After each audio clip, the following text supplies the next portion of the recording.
Fala, meus amigos, a temporada de 2026 começou a mil e a Cruzeiro Stats também. Amanhã, dia 10, o Cruzeiro estreia na temporada e hoje, dia 9, a gente estreia aqui no YouTube com esse novo projeto, falando muito de Cruzeiro, com pré-jogo, como o de hoje, pós-jogo, análise de adversário, com opinião, muito conteúdo para quem gosta aqui no YouTube. Então, quem puder se inscrever, curtir, compartilhar com quem já conhece os nossos conteúdos nas outras redes sociais. Para quem também não conhece e curte esse tipo de vídeo aqui no YouTube, vai ser muito bacana, eu tenho certeza que vocês vão gostar. Bom, como eu disse, o vídeo de hoje é um pré-jogo para falar sobre a estreia do Cruzeiro contra o Pouso Alegre no Campeonato Mineiro, mas antes é importante também trazer um contexto de como terminou 2025 e como começou 2026. O Cruzeiro ele termina 2025 num geral positivo. Obviamente, o último momento é um momento de eliminação, é um momento de despedida do Leonardo Jardim, que pede para sair por motivos pessoais. Então, acaba que temos um baque maior, mas, num geral, pela volta à Libertadores, por chegar em uma semifinal, comparado ao que tivemos em 2023 e 2024, é um ano muito positivo. Pedrinho teve muito mérito em encontrar rapidamente um sucessor a Leonardo Jardim, que é o Tite, já mostrou muita qualidade por onde passou. Temos sim que analisar que o Flamengo que ele treinou não foi muito bem comparado ao que o Flamengo normalmente faz, né? Obviamente a barra do Flamengo ela sempre está lá em cima desde 2019. Então foi um trabalho que não evoluiu tanto, mas ele tem seus méritos ao longo da carreira e certamente vai conseguir manter e até elevar aquilo que Leonardo Jardim fez por aqui. Como uma cereja do bolo, temos oficializado nesse momento a contratação do Gerson, que é um cara que enquanto esteve aqui no Brasil sempre foi extra classe. Durante a passagem do Tite no Flamengo ele foi capitão, ele foi um dos melhores jogadores do Brasil na posição que ele joga e certamente vai ser muito importante para esse time do Cruzeiro e eleva muito o nível do clube. A questão é que, para esse jogo de agora, esses jogadores não jogam. Quem vai jogar são os garotos, são os jovens que estão voltando de empréstimo, os garotos da base, os garotos que foram contratados, são outros jogadores com outras qualidades. Temos apenas 8 dias de pré-temporada, esses jogadores que vão jogar se apresentaram no dia 2 de janeiro e vão jogar no dia 10, então são somente 8 dias para recuperar todo aquele processo físico depois de 2, 3 semanas parado, conseguir recuperar também o entendimento tático, o entendimento entre os jogadores de entrosamento, que certamente poucos jogaram juntos ali. Tem alguns que voltam de empréstimo, tem outros que foram contratados, tem alguns que sobem da base. É um elenco bem plural em relação a isso e, obviamente, isso impacta no entrosamento deles dentro de campo.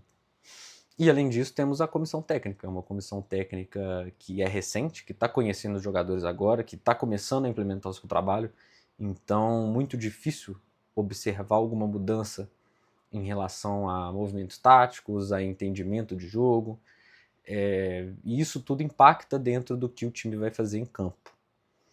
A gente pode analisar de forma que o time ele vai entrar em campo sem a pressão que existe para os jogadores titulares, mas com a pressão que existe da ansiedade natural do torcedor.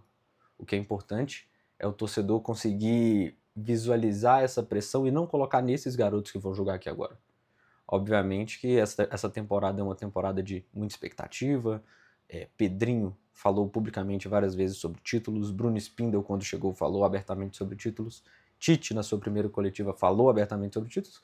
Mas não são esses garotos que vão jogar agora contra o Pouso Alegre que vão garantir para a gente esses títulos. Eles vão ser muito importantes, certamente, para composição de elenco, para participações pontuais, mas não são eles que vão decidir, não são eles que são os pilares do time, não são esses garotos. Então, essa pressão natural que existe em relação à temporada não pode cair em cima deles.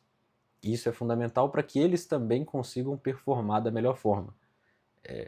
A gente tem, por exemplo, o Rodriguinho, Vitinho voltando de empréstimo, Jape, João Marcelo, Matheus Henrique voltando de lesão. Esses caras precisam de uma confiança maior para conseguir pegar um ritmo aqui dentro do clube e se manter bem aqui para quando chegar abril, maio, junho, que é aquela época que os jogos começam a apertar, jogos decisivos de Copa do Brasil, jogos mais decisivos de de Libertadores, esses caras seriam importantes tanto para compor o elenco nas competições de mata-mata, quanto para participar ativamente como titulares no Brasileirão, por exemplo. Então, é importante conseguir medir um pouco dessa ansiedade do início de temporada, sabendo que são só os garotos que vão jogar e que esses garotos precisam dessa confiança. No geral, eu imagino um time formado por Otávio, Cauã Moraes, Jonathan Jesus, João Marcelo e Cauã Prates, Matheus Henrique e Rian Guilherme, Japa, e aí eu imagino o Vitinho jogando um pouco mais centralizado, como o Matheus Pereira, fazendo uma função parecida com a que o Matheus Pereira faz. Ryan Lelis, que terminou a temporada como titular no último jogo contra o Santos, e Neiser Villarreal, que para mim é a maior expectativa para esse jogo. O jogador, ele ainda não fez gol no profissional, ele ainda não teve nenhum gol quando jogava no Milionários pelo time de cima, mas tem uma participação muito boa e muito significativa no Mundial e no Sul-Americano de base com a Colômbia. Então é um cara que era muito visado pelos times de fora, pelo Barcelona, pelo Atlético de Madrid, e o Cruzeiro conseguiu fazer essa contratação que para mim foi uma excelente contratação para essa janela. A expectativa é a melhor possível, tanto para ver esses meninos jogarem, quanto para ver o que o Tite vai fazer com esses meninos. Porque a gente tem uma ideia de que o técnico ele pode usar esses jogadores mais jovens, que o técnico tem que colocar os garotos da base para jogar, mas normalmente não é isso que acontece aqui no Cruzeiro. Aqui no Cruzeiro a gente tem muita dificuldade para ver esses meninos jogando de forma recorrente, esses meninos tendo minutagem mesmo para jogar. O Tite não é um cara que é especialista nisso, não é especialista em colocar esses garotos, não tem esse costume tão grande por onde passou de puxar os garotos da base e colocar no profissional, mas da forma que foi planejado essa temporada, para no Campeonato Mineiro serem os garotos e eles terem continuidade durante todo o Campeonato Mineiro, eu acho que ele vai fazer um grande trabalho com esses jovens. Num geral, o meu palpite seria de 2-0, com um gol do Villarreal e um gol do Kaique Kenji, que eu também tenho muita expectativa. Acho que ele vai ser uma grande surpresa para essa temporada. Um cara que não conseguiu se firmar no ano passado, mas que tem muita qualidade e fez um Brasileirão Sub-20 incrível. E no mais é isso, acho que vai ser um vídeo mais curto, até queria um feedback de vocês quanto a isso, o que vocês acham desse formato, se é um formato bacana, se não é, quais outros formatos são legais para esse novo projeto que a gente está fazendo aqui no YouTube. O feedback de vocês seria muito bom, então pode deixar aí nos comentários qualquer comentário possível que a gente vai levar em consideração. É isso, valeu!